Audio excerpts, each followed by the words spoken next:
हरे कृष्णा। ये कहानी वृंदावन की एक गोपी की है।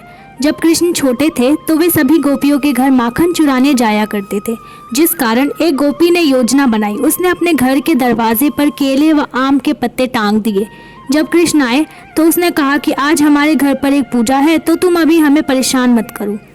कृष्ण ने पूछा, तुमने किस पंडित को बुलाया है? उसने तो किसी को बुलाया ही नहीं था। फिर भी उसने किसी पुजारी का नाम आसपास के गांव से ही बोल दिया। इस पर कृष्ण बोले कि मैं अभी उस पंडित को बुलाकर लाता हूँ। वे एक पुजारी के घर जाकर बोले कि जिसने आपको पूजा पर बुलाया था, उनकी पूजा स्थगित हो गई है। पुजारी को तो इसका कुछ पता ही नहीं था।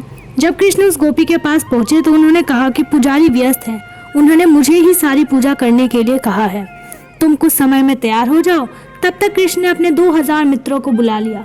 वे मित्र वेदों का उच्चारण कर रहे थे। कृष्ण ने भी बहुत सी मालाएं व तिलक लगा लिया, जिससे वह एक पुजारी की तरह ही दिख रहे थे। सभी मित्र अलग अलग सेवाएं कर रहे थे। कृष्ण ने गोपी से उसका पूजा गृह पूछा। उन्होंने वहां से विग्रह उठाया और उसे साफ किया। फिर उन्होंने संकल्प दिवाया। संकल्प के बाद उन्होंने पंचामृत मंगवाया। इस पर गोपी का पति उस पर अत्यंत क्रोधित हुआ कि तुमने यह झूठ क्यों बोला? वह तो केवल दूध पीकर ही चला जाता, किंतु अब कृष्ण दूध, दही, घी, शहद, मीठा पानी मांग रहा है। किसी तरह उन्होंने सब कुछ इकट्ठा किया। कृष्ण बोले कि मैं तुम्हें अभिषेक दिखाऊंगा, वह तुमने अपनी पूरी जिंदगी में नहीं देखा होगा। कृष्ण ने अपने 8 हाथों को विस्तृत किया। एक हाथ से वे घंटी बजा रहे थे, दूसरे हाथ से करताल थी, बाकी हाथों से वे अभिषेक कर रहे थे। पहले उन्होंने दूध का अभिषेक करके उसे पी लिया, फिर दही, शहद, घी, मीठा पानी सब कुछ उन्होंने स्वयं ही पी लिया। वे पूछते हैं कि अभिषेक कैसा था। उस पर उनके मित्रों ने कहा, तुमने सारी वस्तुएं तो स्वयं ही पी ली। इसके बाद कृष्ण पानी मंगवाया। उस पर गोपी ने कहा कि पंचामृत तो तुमने पी लिया, फिर पानी क्यों मंगवा रहे हो? तो कृष्ण बोले, तुमको चंद्रामृत मिलना चाहिए ना, इसलिए मैं पानी मंगवा रहा हूँ। चंद्रामृत के पश्चात उन्होंने नैवेद्य मंगवाया। उस पर गोपी का पति और भी डांटने लगा, बोला अब ये नैवेद्य मांग रहा है, कुछ समय बाद ये अपने सभी 2000 मित्रों को भोजन करवाने के लिए कहेगा। इससे ठीक तो ये है कि हम जाकर कृष्ण को सच्चाई बता दें कि हमने कोई पूजा नहीं रखी है, हम केवल उससे मजाक कर रहे हैं।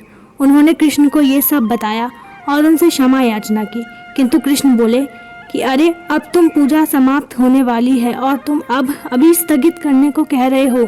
मैं वो व्यक्ति नहीं हूँ जो बीच में ही पूजा स्थगित कर दूँ। यदि तुम ये सब नहीं ला सकते तो देखो मैं क्या करता हूँ। तभी योग माया आई और अनेक प्रकार के व्यंजन प्रकट हो गए। उनका भोग लगा और फिर वे व्यंजन मित्रों में बटे। ये सभी व्यंजन नए थे व किसी ने भी इन व्यंजनों को कभी पहले नहीं देखा था। वे व्यंजन कई प्रकार के व कई अधिक मात्रा में थे। ये सभी व्यंजन गोपी व उसके परिवार को भी दिए गए। तत्पश्चात कृष्ण ने पूछा कि अभिषेक कैसा था। उस पर गोपी के पति ने कहा कि तुम प्रतिदिन आकर ऐसा अभिषेक किया करो।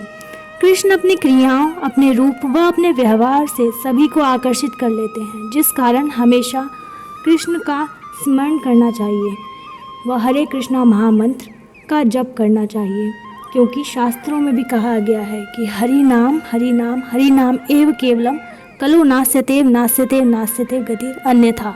अर्थात इस कलयुग में केवल हरि नाम ही हमें तार सकता है। धन्यवाद। हरे कृष्णा।